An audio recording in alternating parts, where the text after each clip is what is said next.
Au cours de la première session plénière à Strasbourg, après l'été, des dizaines de parlementaires ont cité le chômage des jeunes comme une de leurs principales préoccupations en Europe. Lors d'un débat sur la question, les députés étaient divisés sur la manière dont l'UE peut et doit participer à la création d'emplois qui éloignera le bloc de la récession.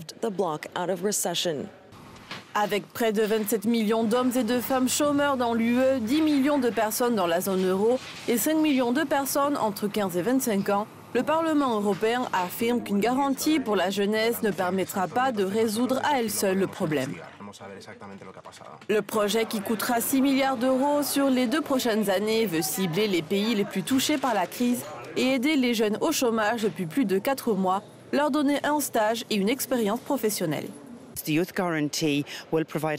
La garantie de la jeunesse offrira une plateforme pour aider les gens à accéder au marché de l'emploi et d'entrer sur le marché de l'emploi avec une qualification pertinente, d'acquérir des compétences et de l'expérience pertinente. Mais il est certain que nous avons besoin de la croissance en Europe pour cela, afin de nous assurer que les compétences, l'expérience et les stages de qualité que nous créons soient la garantie pour la jeunesse d'avoir des vrais emplois durables dorénavant. Mais je crois que ce genre d'initiatives qui peuvent être faites à travers la garantie de la jeunesse peut effectivement être maintenu à long terme pour accéder à de vrais emplois.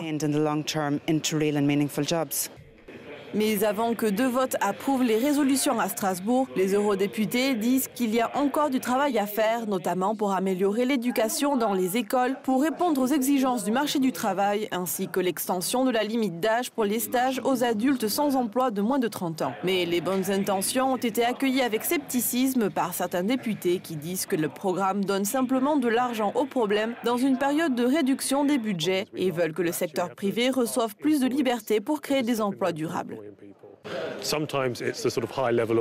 C'est le genre d'initiative importante que nous appelons ici la protection sociale. Elle rend le marché du travail moins flexible, des choses comme le salaire minimum. Il doit y avoir un débat à ce sujet, mais nous devons regarder l'impact sur l'emploi. L'autre chose que je pense que nous devons reconnaître, c'est que si vous êtes dans la zone euro et vous avez une monnaie déterminée, parfois vous ne pouvez pas être flexible avec les coûts du travail de chaque pays, ce qui pousse à la hausse des coûts pour certains pays de la zone euro en difficulté en ce moment.